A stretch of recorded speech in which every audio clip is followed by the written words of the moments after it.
नमस्कार, जम्मू कश्मीर का ये बुलेटिन देख रहे हैं आप और मैं हूं प्रियंका गुप्ता आपके साथ। बुलेटिन की शुरुआत करेंगे बडगाम से आ रही खबर के साथ। आपको बता दें कि बडगाम में कुछ देर पहले मिलिटेंट्स और सिक्योरिटी फोर्सेस के दरमियान जिस तरह से गोलियों का तबादला शुरू हुआ है, वहां पर एनकाउंटर शुरू हुए कुछ ही देर हुई है। हालांकि अभी तक यही अपडेट है कि 2 से 3 मिलिटेंट्स के छिपे होने की आशंका जताई जा रही है। और बडगाम का रेडबुग मागम इलाका, जहां पर दोनों ओर से गोलियों का तबादला अभी भी जारी है। और हालांकि 2 से 3 मिलिटेंट्स के छिपे होने की संभावना जताई जा रही है। और इससे पहले जैसे ही सिक्योरिटी फोर्सेस को सूत्रों के हवाले से कुछ स्पेसिफिक इनपुट्स मिले थे कि मिलिटेंट्स की प्रेजेंस इस इलाके में हो सकती है, तो इसी के चलते पुलिस, आर्मी और सीआरपीएफ द्वारा एक joint operation, coordinated search operation चलाया गया। जिसके बाद जब वो सस्पेक्टेड स्पॉट पर सिक्योरिटी फोर्सेस पहुंचे तो मिलिटेंट्स ने फायर खोला और उसके बाद जवाबी कार्रवाई भी जब जिस तरह से सिक्योरिटी फोर्सेस ने की तो दोनों ओर से गोलियों का तबादला जारी हो गया। तो आपको दिखा रहे हैं कश्मीर जोन पुलिस की तरफ से जो ट्वीट जारी किया गया है और इस एनकाउंटर के हवाले से जानकारी दी गई है। ताजा तस्वीरें आप फिलहाल बडगाम के रेडबुग इलाके से देख रहे हैं। और पुलिस ने ट्वीट में जिस तरह से कहा है कि एनकाउंटर शुरू हो चुका है रेडबुग मागम इलाके में, ऑफिशियल तौर पर कंफर्मेशन है क्योंकि कश्मीर जोन पुलिस की तरफ से ट्वीट कर यह जानकारी दी गई है। और ताजा तस्वीरें इस वक्त आपको स्क्रीन पर दिखा रहे हैं ग्राउंड जीरो से, जहां पर एनकाउंटर शुरू हुआ है। रेडबुग मागम इलाका है। चलिए फटाफट से रुक करते हैं बडगाम का ग्राउंड जीरो से। हमारे नुमाइंदे मोहम्मद अशरफ डार ज्वाइन कर चुके हैं। तो अशरफ, बताइएगा एनकाउंटर के हवाले से क्या कुछ ताजा तफसीलात है जिस तरह से इस वक्त आप स्पॉट पर ही मौजूद है? देखिए प्रियंका, जहां तक हम इस इनकाउंटर की बात करें, करीबन सुबह 5 बजे के करीब जो है रेडबुग एरिया जो कि मागम पुलिस स्टेशन के अंदर आता है, वहां पर जो एक कोऑर्डिनेटेड सर्च ऑपरेशन चलाया गया। करीबन 10 से 10:30 के बीच जैसे जो एग्जिट पॉइंट था या जितने भी एग्जिट पॉइंट्स उनको पहले ही सील कर दिया गया था और तलाशी कार्रवाई सुबह से ही जारी थी।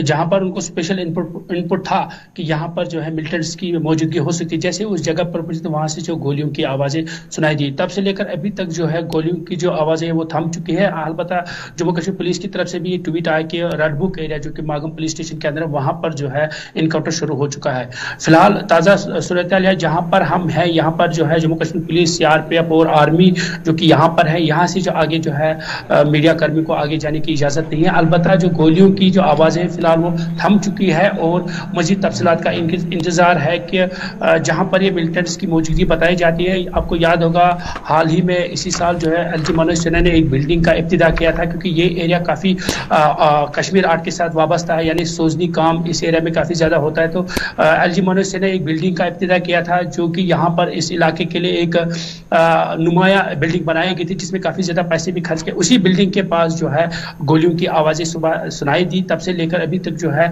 कहीं पर कोई गोलियों की आवाज नहीं सुनाई दी है। अलबत्ता इनकाउंटर शुरू हो चुका है। Jammu Kashmir police, CRPF, army इस वक्त पूरे इलाके को जो है जितने भी एग्जिट पॉइंट्स हैं उनको सील कर दिया गया है और किसी को भी जो है इस एरिया की तरफ जाने की इजाजत नहीं दी जा रही। जी, और इस इलाके के बारे में बताइएगा अशरफ, ये रिहायशी इलाका है जहां पर इनकाउंटर शुरू हुआ है, क्योंकि प्रायोरिटी बेसिस पे जब रिहायशी इलाके में इनकाउंटर होता है तो सिविलियंस की सेफ्टी मैटर करती है। देखिए जाहिर सी बात है, ये इलाका जो है काफ़ी घनी बस्ती है, मगर जहाँ पर एग्जैक्ट जहाँ पर ये मेन पॉइंट है जहाँ पर सुबह फायरिंग हुई है, ये बस्ती से थोड़ा बाहर है। ये कहा जाए कि मैंने पहले भी कहा, जहाँ पर ये बिल्डिंग बनी है उसी बिल्डिंग के पीछे जो है सुबह फायरिंग की आवाज़ें सुनाई दी। काफ़ी घनी बस्ती है इस इलाके में, मगर सुबह से ही जम्मू कश्मीर पुलिस ने या आर्मी ने या सीआरपी ने पूरे इलाके को जो है मुआसरे में लिया था और जितने भी एग्जिट पॉइंट से उनको सील कर दिया गया है। किसी को जो भी इस इलाके के जो घर वाले हैं, जो भी यहाँ पर बस्ती है, वो सब घरों में ही है। और इस वक्त की सूरत हाल ये है कि फिलहाल जो गोलियों की आवाजें हैं वो थम चुकी है। अब मजीद तफसीलात का इंतजार है। जी चलिए, बहुत बहुत शुक्रिया अशरफ ज्वाइन करने के लिए। फिलहाल अशरफ जिस तरह से जानकारी दे रहे थे कि स्पॉट पर क्या कुछ सिचुएशन है और अभी गोलियों का तबादला रुक गया है, थम गया है।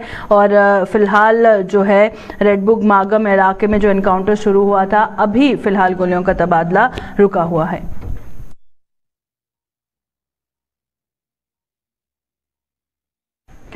तो चलिए बढ़ते हैं आगे और आपको सुनाएंगे डॉक्टर फारूक अब्दुल्ला का बयान, जिसमें उन्होंने विधानसभा चुनावों को लेकर क्या कुछ कहा है। उन्होंने कहा है कि जो इलेक्शन कमीशन ने ऑल पार्टी मीटिंग बुलाई है उसमें वो जरूर भाग लेंगे और साथ ही इलेक्शंस जो जम्मू कश्मीर में होने हैं उसे लेकर उनका क्या कुछ कहना है। और उन्होंने ये कहा है कि जल्द से जल्द जो असेंबली इलेक्शंस हैं वो जम्मू कश्मीर में होने चाहिए और क्या कुछ सवालिया निशान उन्होंने इंतजामिया पे लगाए हैं, क्या कुछ कहना है उनका।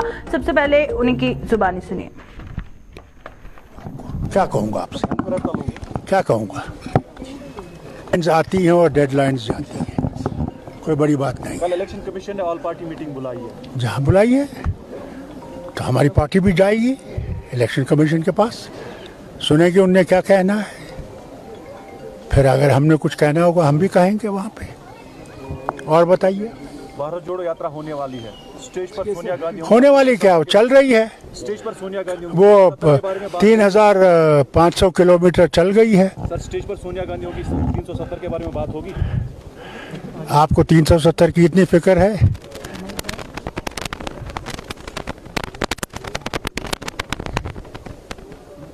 मुझे सवाल समझ नहीं आता है, भारत यात्रा किस लिए है?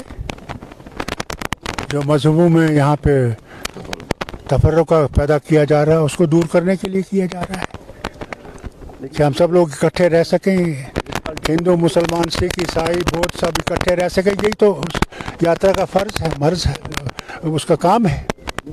उसीलिए तो वो निकला है कि जो नफरतें बढ़ रही हैं उन नफरतों को कम किया जाए। अब कल ही देखिए, एक को मुसलमान को पकड़ा और उसको मारा और मारते गए जब तक उससे कहा कि ये बोलो। इन चीज़ों का चैलेंज है और बड़ी खुशी की बात है कि राहुल निकला है इन चीज़ों को ख़त्म करने के लिए। इलेक्शन होनी चाहिए, इलेक्शन ज़रूर होने चाहिए। इलेक्शन ही जो है वो लोगों की हुकूमत बनाता है और लोगों की मुश्किलों को दूर कर सकता है, एक लेफ्टिनेंट गवर्नर नहीं कर सकता। सर राज्य में बीडीसी मेंबर्स को वेपन दिए गए हैं, क्या टेक है आपका उसमें? देखिए, वेपन हमारे वक्त में भी दिए गए थे, कोई नई बात तो नहीं है। मिलिटेंसी का मुकाबला है तो पहले भी दिए गए हैं, आज भी दिए जा रहे हैं, कोई बड़ी बात नहीं है। क्या कहूँगा आपसे। तो आपने सुना कि डॉक्टर फारूक अब्दुल्ला ने इलेक्शंस के हवाले से क्या कुछ कहा और किस तरह से भारत जोड़ो यात्रा को उन्होंने पूरी तरह से समर्थन दिया है और वहीं पर 370 को लेकर क्या कुछ उन्होंने जवाब दिया। तो चलिए बढ़ते हैं आगे और अब बात करेंगे जिस तरह से खबर कठुआ से सामने आ रही है। आपको बता दें कि सरकारी जमीन से बेदखल करने के मामले को जिस तरह से काफी हाईलाइट अब ये मामला हो रहा है, तूल पकड़ता जा रहा है, जगह जगह सरकार के फरमान का विरोध हो रहा है। अगर हम बात करें हीरानगर की तो हीरानगर से खबर सामने आ रही है कि हीरानगर में लोगों ने आदेश के विरुद्ध प्रदर्शन किया है। तो हीरानगर में प्रदर्शनों का सिलसिला शुरू हो चुका है। जिस तरह से जो सरकारी जमीन से बेदखल करने का मामला है वो तूल पकड़ता हुआ नजर आ रहा है। और अगर बात करें हीरानगर की तो हीरानगर में लोगों का विरोध प्रदर्शन जो है वो जारी है।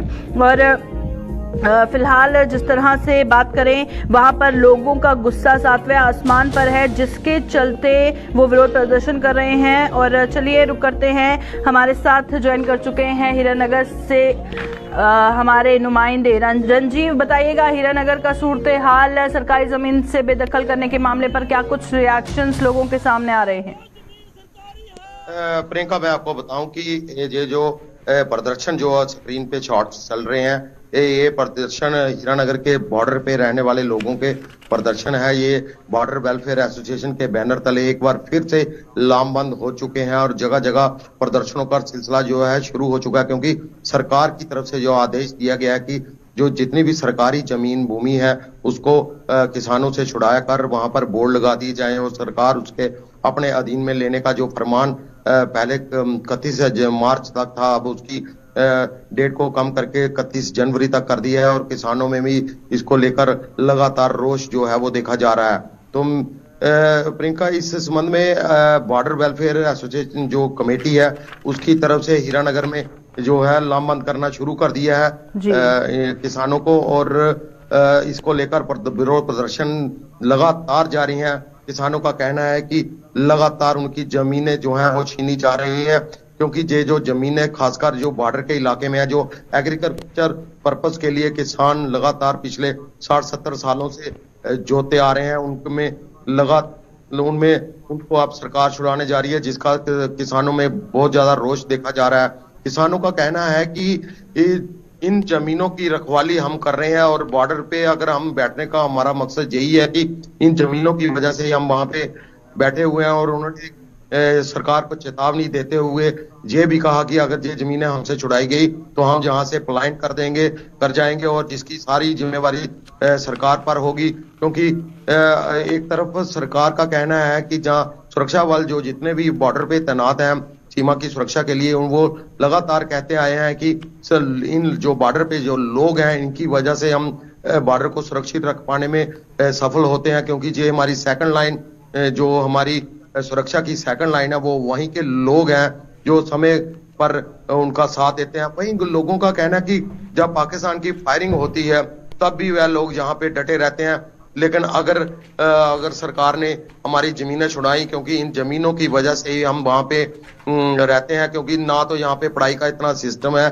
और ना ही से यहाँ के बच्चों को नौकरी मिल पाती है, और लोग खेतीबाड़ी करके अपने परिवार का पेट पालते रहते हैं, और जिससे यहाँ पे लोग रहने को मजबूर हैं बॉर्डर के इलाके में। अगर सरकार के जैसे फरमान तुगलकी की चलाया है, इसको लोगों का कहना है कि ये कश्मीरी लोगों को खुश करने का एक ऑर्डर है, क्योंकि अगर कश्मीर में देखें तो वहां पे सारी जमीन जो है वो बागवानी है, और बागवानी को इस आदेश से बाहर रखा गया है, जिसके कारण इन लोगों में काफी रोष है। घास चराई की जमीन हो चाहे ये सरकारी स्टेट लैंड हो, लोगों का कहना है ये सारी मालकों की जमीन थी, जो अलग अलग कानून बनाकर उनसे जमीन पहले ही छीन के बहुत कम कर चुकी है सरकार, क्योंकि 1953 में जो कानून बना उसके तहत 182 कनाल तक जमीन एक किसान रख सकता था। उसके बाद अग्रेरियन रिफॉर्म एक्ट 1976 में बना, जिसके तहत 100 कनाल कर दी। अब इसे भी जो है किसानों से छीनने की जो सरकार की साजिश है उसको वह कभी सफल नहीं होने देंगे, और उन्होंने कहा है कि आंदोलन जो है लगातार जारी रहेगा, और हीरानगर के में जो बॉर्डर वेलफेयर एसोसिएशन के पर जो senior vice president Bharat Bhushan ने आंदोलन का नेतृत्व करते रहे हैं, और किसान पूरा तन मन धन से उनका साथ देना है। जी प्रियंका, चलिए बहुत बहुत शुक्रिया रंजीव ज्वाइन करने के लिए। तो हीरानगर से जिस तरह से रंजीव जानकारी पहुंचा रहे थे और बता रहे थे कि लोगों का क्या कुछ कहना है, किसानों का क्या कुछ कहना है, उन्होंने कहा है कि अगर सरकार हमारी बात नहीं सुनेगी तो हम जो है इसी तरह से प्रदर्शनों का सिलसिला जारी रखेंगे।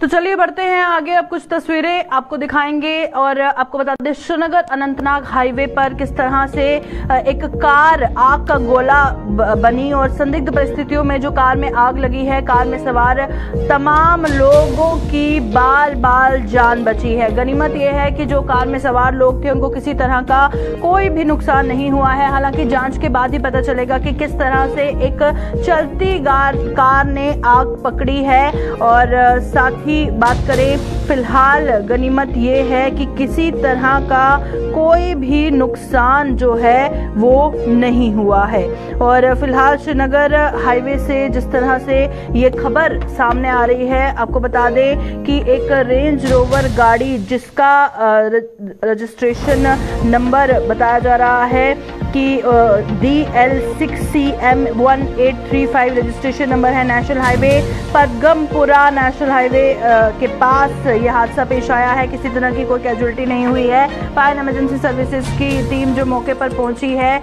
आग पर काबू तो पाया, पर जब तक पाया तब तक कार पूरी तरह से डैमेज हो चुकी थी, जिसकी तस्वीरें इस वक्त आप अपनी स्क्रीन पर देख रहे हैं। तो फिलहाल क्या कुछ जानकारी है जानेंगे, हमारे साथ हमारे नुमाइंदे आदिल शाहनवाज ज्वाइन कर चुके हैं। आदिल, बताइएगा इस खबर के हवाले से क्या जानकारी है, किसी तरह का कोई कारण पता चल पाया है?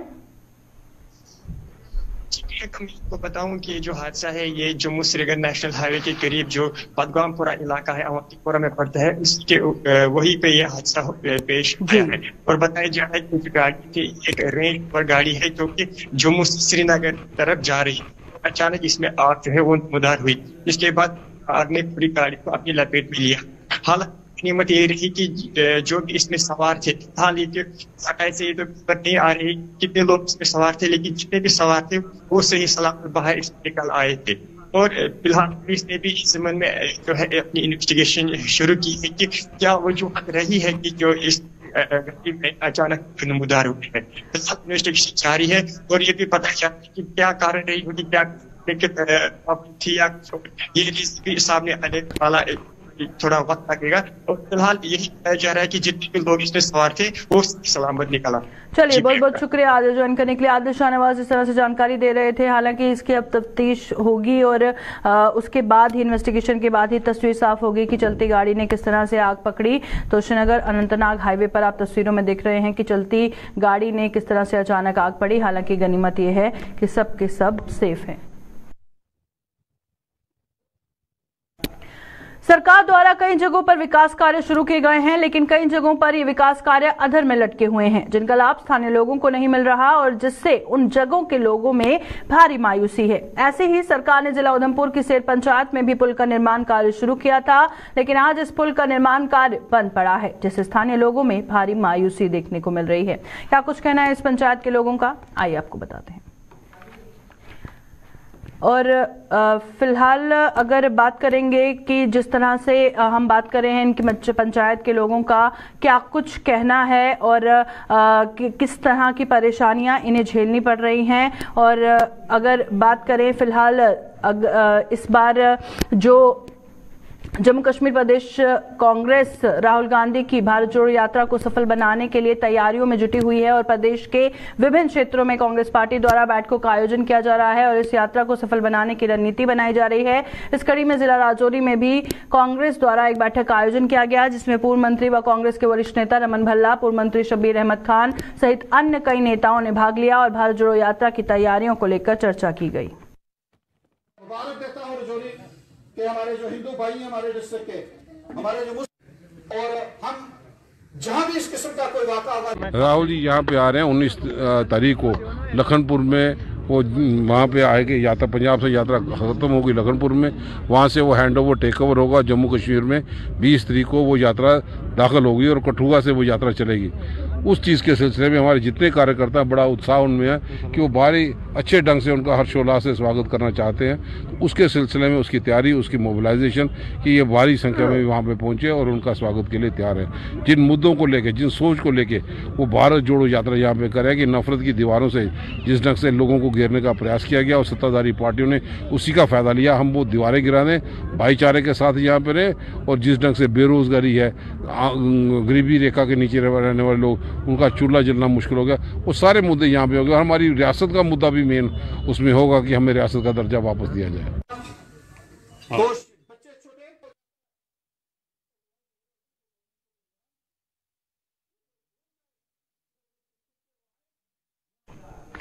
राष्ट्रीय कैडेट कोर यानी कि एनसीसी अपना 75वें स्थापना दिवस मना रही है। देश भर में एनसीसी द्वारा विभिन्न कार्यक्रम का आयोजन किया जा रहा है और इस कड़ी में जम्मू में भी एनसीसी द्वारा मैराथन का आयोजन किया गया, जिसे एनसीसी के group commander brigadier Vikram Raina ने हरी झंडी दिखाकर रवाना किया। यह मैराथन जम्मू यूनिवर्सिटी से शुरू होकर जम्मू के विभिन्न इलाकों से होते हुए वापस जम्मू यूनिवर्सिटी से संपन्न हुआ। इस मैराथन में दिव्यांग बच्चों ने भी भाग लिया और इस मैराथन के माध्यम से एनसीसी कैडेट्स ने युवाओं को नशे से दूर रहने और खेलों में भाग लेने को प्रेरित किया है।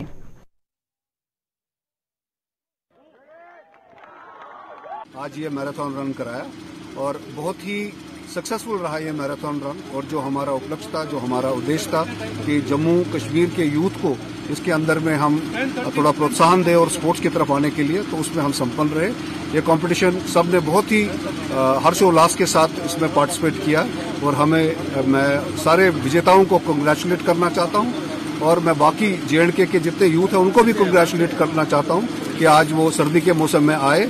अपना यहाँ पे आने का मोटिव है, हम आज 75th ईयर ऑफ सेलिब्रेशन हम अपना कर रहे हैं एनसीसी का, और जिसका उपलक्ष्य जो है वो कैंपेन अगेंस्ट डिसइंफॉर्मेशन है, और खासतौर के जब J&K की हम कंसिडरेशन में देखते हैं तो ये बहुत एक महत्वपूर्ण कैंपेन है, और आज मुझे खुशी है कि हम इसको बहुत ही सक्सेसफुली कर पाए। इससे प्रेरणा क्या? देश के लिए आगे बढ़ के काम करना और स्पोर्ट्स और फिजिकल एंड्योरेंस की तरफ में बच्चे आएं और अपने आप को स्वस्थ रखें, ये हमारा उद्देश्य था। और हम इसमें आज 2 कॉम्पिटिशन्स थे। आज एक 10 किलोमीटर्स का रन था और एक 5 किलोमीटर्स का रन था, और मुझे खुशी है कि छोटे से छोटे बच्चे, हमारा जो यंगेस्ट बच्चे हैं आज 10 से 12 साल के हैं, और इसके अंदर में कुछ स्पेशल चिल्ड्रन भी हैं जो कुछ ऑर्फनेज से आए हैं, और कुछ चिल्ड्रन जो स्पेशल चिल्ड्रन हैं। बहुजन समाज पार्टी की सुप्रीमो व उत्तर प्रदेश की पूर्व मुख्यमंत्री मायावती के जन्मदिन पर जगह जगह कार्यक्रमों का आयोजन किया गया। इसी क्रम में कठुआ जिले में भी बहुजन समाज पार्टी के कार्यकर्ताओं और नेताओं ने बहन मायावती के जन्मदिवस पर लड्डू बांटकर उनका जन्मदिन मनाया। इस मौके पर बीएसपी के जम्मू कश्मीर इकाई के प्रधान सोमराज सहित अन्य ने बहन मायावती को जन्मदिन की शुभकामनाएं दी। बहन कुमारी मायावती जी जो बहुजन समाज पार्टी के नेशनल प्रेसिडेंट भी हैं और 4 बार यूपी के चीफ मिनिस्टर रहे, उनका जन्मदिन जो जनकारी कल्याण दिवस के रूप में हम मनाते हैं, तो आज हमारी मायावती जी एक प्रेरणा स्रोत है कि उन्होंने अपनी जिंदगी को ज़्यादा प्रेफर नहीं किया, अपने परिवार को प्रेफर नहीं किया, और बिल्कुल अपनी ज़िंदगी को गरीब लोगों के प्रति समर्पित करके लोगों की, गरीब जो पीड़ित है चाहे वो किसी भी बिरादरी का है, उनके उत्थान के लिए उन्होंने काम कर रही हैं। आज आप सबके माध्यम से मैं बधाई देना चाहूँगा हमारे आधे भारत की सीएम रह चुके, क्योंकि उत्तर प्रदेश जब भी नाम लिया जाता है तो वो आधा भारत गिनाया जाता है, क्षेत्रफल के हिसाब से भी और जनसंख्या के हिसाब से भी। और भारतीय राजनीति में जब भी उत्तर प्रदेश का नाम आता है तो वो एक डिसाइडिंग राज्य माना गया है, क्योंकि सबसे ज़्यादा सीट्स और सबसे ज़्यादा वहाँ पे जो पॉलिटिकल जो गतिविधियां हैं उनको मद्देनजर रखते हुए वहाँ की 4 बार सीएम रह चुकी बहन कुमारी मायावती जी का आज 67th बर्थ एनिवर्सरी है, आज उनका जन्मदिन है। आज इस उपलक्ष्य पे मैं आप सबके माध्यम से समस्त देशवासियों को बधाई देना चाहूँगा और बहन जी को जन्मदिन की बहुत बहुत शुभकामनाएं पेश करना चाहूँगा। उधर बिश्ना ब्लॉक के सरायन में भी बहुजन समाज पार्टी की सुप्रीमो बहन मायावती का जन्मदिन पार्टी कार्यकर्ताओं और नेताओं ने धूमधाम से मनाया। और इस मौके पर पार्टी कोऑर्डिनेटर तिलक राज ने जन्मदिन पर पूर्व सीएम मायावती को शुभकामनाएं दी और उनकी दीर्घायु की कामना की। बहुजन समाज पार्टी की सुप्रीमो बहन कुमारी जी मायावती जी के जन्मदिन के उपलक्ष्य में पूरा राष्ट्र, पूरी पार्टी जोशो खरोश के साथ बहन जी का जन्मदिन मना रही है। उसी सिलसिले में बिश्ना विधानसभा के अंतर्गत सलाड गांव में मेरी अध्यक्षता के बीच ये दिन मनाया जा रहा है। बहन जी की लंबी आयु हो, इसकी कामना कर रहे हैं ईश्वर से कि बहन जी गरीबों की मसीहा है, भारत देश के अंदर गरीबों की बात करती है। और आज पूरा राष्ट्र, पूरे देश के लोग जो हैं बहन जी की लंबी उम्र की दुआ कर रहे हैं। और इसी सिलसिले में हम भी बहन जी की लंबी दुआ करते हुए आज ईश्वर से ये प्रार्थना करते हैं कि ऐसे नेताओं की, ऐसे लोगों की लंबी आयु हो ताकि गरीबों का जो है वो भला हो सके। जय भीम, जय भारत। हाल ही में हुई बारिश किसानों के फसलों के लिए वरदान साबित हुई है और मैदानी इलाकों के साथ साथ कंडी के इलाकों में भी किसान बारिश होने से खुश नजर आ रहे हैं। और जम्मू जिला के ब्लॉक बलवाल के किसानों का कहना है कि बारिश होने से फसल में एक नई जान आई है। बारिश न होने के कारण उनकी गेहूं की फसल मुरझा रही थी, लेकिन अब बारिश होने से उन्हें अच्छी फसल होने की उम्मीद है। ना मेरा शांगाराम रौने आया रैपर दे ब्लाक हाड़ा पलवाल ते बारिश पौने कारण बड़े खुश होए हाँ। लोकें दी फसलें दी हैल शैल सुट्टा दियां, वो कनक थोड़ा डंगरे वास्ते के जिब्बें खाने वास्ते होई जाग, भो है टोकरी बनी आ, सब्जी लाई दी है, छोले लाए, सरेआं लाई दी है, सब्जी खाने वास्ते घर लाई दी है। ਤੇ ਇਹ ਬੜਾ ਫਾਇਦਾ ਜੀ। ਇਹ ਸਮਝਾ ਸਿੰਦੀ ਸਮਝਾ ਜਿਹੜੀ ਬਰਖਾ ਪਈ ਹੈ। हाँ जी बोला लगता कि डंगरे वास्ते भी फायदा हाँ डंगरे वास्ते फायदा जी। भो होई आ समझा सब किश समझा छोले समझा सब्जी कणक डंगरे वास्ते बड़ा फायदा है। अजकल समझा 18 रुपए किलो के भो है गरीबा बंदे ने कुत्थों लेना ते समझा ये गल्ला दा समझा भाई जेड़ा बड़ा फायदा होया बड़ा असें लोकें किसानें गी समझा बड़ा फायदा होया। नाम मेरा फकीर चंद है जी। तो आज वेला कोई 86 साल है। तो जेह्ड़े बरखा बरी है ये बड़ा गै फायदा होया। जियां मतलब कोई कुसै चीज़ा गी मतलब घ्यो लगी जंदा ना इ'यां फायदा होया। सरेआं फिर कणक जो भी फसल राहे दा है इन्ना फायदा होया जेह्दा स्हाब बनना कोई नहीं। ये जे बरखा नहीं बरदी तो ये सुक्की जाना जित्थै जित्थै है इत्थै जगह सुक्की जाना। हाँ लगदा कि जेह्ड़ा डंगरे वास्ते घाह होंदा डंगरे वास्ते जेह्ड़ा घाह होंदा ओह् भी बनी जाना दाना फक्का भी बनी जाना। ते ये बड़ा वधिया कम्म होया बड़ा चंगा होया। लगदा कि बरखा होने कन्नै कंडी दा किसान खुश है। है जी बरखा होने कारण कंडी दा किसान खुश है। हाँ कंडी दा किसान बरखा होने कारण कंडी दा किसान सारा गै बड़े खुश न जी। सारा गै बड़े खुश न। हाँ अगर बरखा नहीं होंदी फिर नुकसान बरखा नहीं होंदी तो फिर इत्थै गै सुक्की जाना जित्थै है ते नुकसान गै नुकसान। हाँ हून बड़ा वधिया होई गेआ हून बड़ा वधिया होई गेआ बरखा पौने कारण ना बड़ा चंगा होई गेआ। भलोहाल ब्लाक बिच रैह्ने आं। अभी के बुलेटिन में फिलहाल इतना ही। दीजिए इजाजत। नमस्कार।